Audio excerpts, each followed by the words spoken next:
Et le très gros début de match des Irlandais qui enchaînent les passes, qui font du jeu dans le camp adverse. Cette passe après contact justement de Gary Ringrose dans la course d'Hugo Keenan qui vient marquer le deuxième essai des Irlandais. Le Stadio Olimpico de Rome, théâtre d'un duel entre deux nations qui ont perdu leurs deux premiers matchs. Les Italiens dominés par la France et en Angleterre, les Irlandais battus au Pays de Galles puis par les Bleus. Mais voilà presque 8 ans que la Squadra Azzurra court après un premier succès à domicile dans le tournoi. 3 partout, une pénalité de part et d'autre. Le lancement de jeu très propre des Irlandais avec la percussion signée Robbie Henshaw. La construction du jeu dans les 22 mètres, 8e minute de ce duel. L'Irlande hausse le ton, peut-être cette avancée. Derrière Ronan Keller, le talonneur, pour fixer la défense. Le nouveau relais avec Hugo Keenan, on s'approche de la ligne d'essai des Italiens. Regroupés en défense, les charges successives. Et peut-être ce ballon à platine. Récupération du ballon des Italiens. Monty Ioane qui peut dégager ses troupes. Alors une situation dangereuse que l'on revoit. Alors peut-être effectivement ce ballon aplati par Henderson. Le deuxième ligne irlandais qui ne marque pas cet essai. Monsieur Reynal, l'arbitre, explique que la perte du ballon empêche de pouvoir valider cet essai. Les partenaires de Johnny Sexton qui fait son retour sont à nouveau à l'offensif, quasiment dans la foulée. Encore une fois ces charges qui se succèdent. On est tout proche de l'embut italien.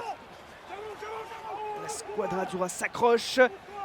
Les plaquages qui se succèdent, mais on sent que cette défense italienne est en train de se faire fixer. Les pick and go, du jeu direct, de l'alternance, ça ressort. Peut-être là le coup avec Gary Ringrose. Dans l'embut, le premier essai de l'Irlande dans ce duel.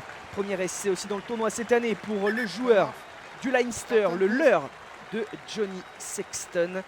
Et Ringrose qui vient casser la défense, résister et marquer cet essai.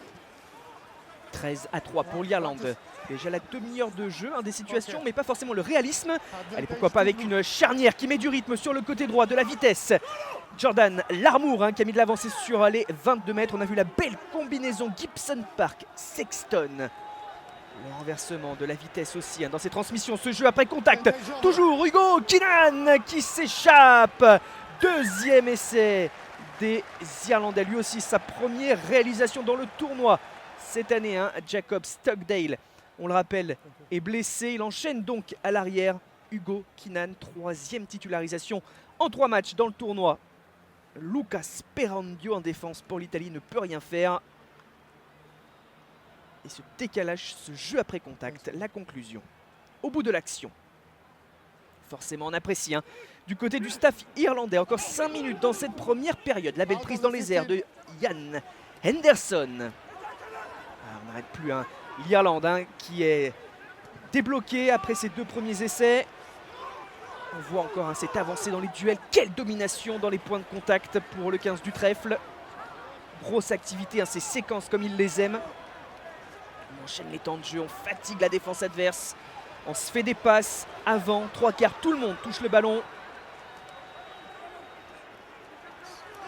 L'Italie fait ce qu'elle peut en défense, mais 7 du terrain sur les impacts. Oh, la belle redoublée, peut-être là pour faire le décalage. La possibilité sur la gauche en bout de ligne. Will Connors, servi comme un ailier là pour contourner la défense. Le joueur du Leinster, 24 ans, jeune joueur.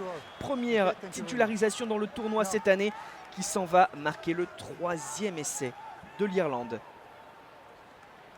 C'est redoublé, notamment en s'appuyant sur Ronan Keller, le talonneur au centre du terrain, qui fait une différence. C'est ce qui permet de créer ce décalage et ensuite de profiter d'espace. Allez, on est au-delà du temps réglementaire dans cette première période. L'Italie sommet de réagir, qui n'a marqué qu'une petite pénalité par Paolo Garbisi. Peut-être sur ce ballon porté, ça ferait du bien aux Italiens juste avant de rentrer au vestiaire. Ça bataille, ça bataille. On sent qu'il faut s'accrocher. L'Irlande est aussi en place défensivement. L'Italie a eu très peu de situations à négocier. Du déchet sur le plan offensif. Il y a de la patience au moins sur cette phase. Et ça ressort. Johnny en percussion, le pilier droit. Callum Bradley qui réoriente sur le petit côté au Garbisi. Ce jeu après contact. Et il est là, l'essai italien. Johan Meyer qui s'en va marquer cet essai sud-africain d'origine. Un joueur des Zèbres qui s'impose au fil des mois dans cette squadra Azzurra et qui permet à l'Italie de relever la tête juste avant la mi-temps. Il a souvent mis les siennes en l'avancée, un meilleur, l'un des rares Italiens à tirer son épingle du jeu. Seconde période, 27-10 pour l'Irlande à un essai du bonus offensif et toujours ces phases qui se succèdent. Une longue séquence imposée à la défense italienne. On est dans ce tout début de seconde période. Et là, ce jeu au près. Petits espaces dans un petit périmètre. Et là, le registre de la puissance, c'est CJ Stander qui vient conclure cette situation. Le troisième ligne centre, joueur du Munster. Encore un compteur d'essais débloqué dans cette équipe irlandaise. Un premier essai dans ce tournoi et surtout l'essai du bonus offensif pour cette équipe d'Irlande. 62e minute et cette pénalité jouée à la main pour les Irlandais. Ronan Keller, ils ne sont pas rassasiés ces Irlandais, ils se rassurent sur le plan offensif. Ils veulent enchaîner maintenant après ces deux défaites. Ça fait du bien à ce 15 du trèfle qui retrouve la confiance et peut-être justement le nouvel essai au bout de cette situation pour CJ Stander. Ce serait un doublé. On va revoir cette action. On voit ce ballon effectivement disponible pour les Irlandais. Disponible. Ah, mais il y a un petit en avant. Il y a un petit en avant. Et pas d'essai, indique Monsieur Rénal. En avant. Et 34-10 toujours. 66e minute. Ce bon mot des Irlandais. Dominateurs dans cette seconde période. Ils occupent le terrain italien. Ils ont la possession en leur faveur. Ils ont toutes les situations. Et ils vont conclure. Voilà, marquer ce nouvel essai avec Will Connors. Le doublé pour Connors. Le troisième ligne L.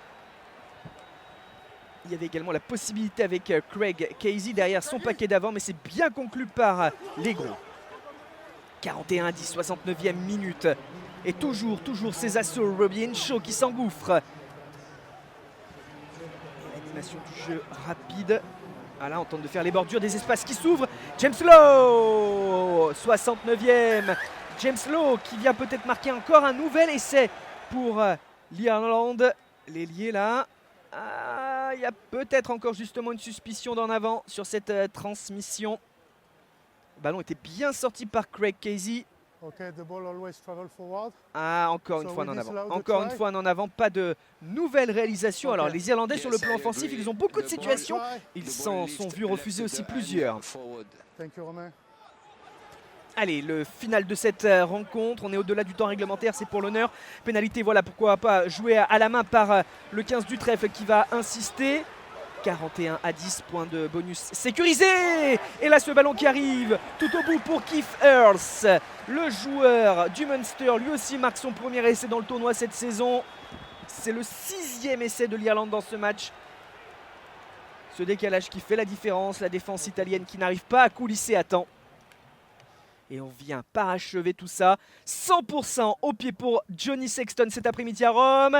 Et le bal qui se termine parfaitement avec un nouveau coup de pied réussi. 48-10 pour l'Irlande qui vient donc retrouver le goût de la victoire après ces deux défaites. À l'inverse, l'Italie concède un 3e revers en 3 matchs dans ce tournoi 2021. Prochain rendez-vous pour l'Italie, réception du Pays de Galles. L'Irlande ira en Écosse.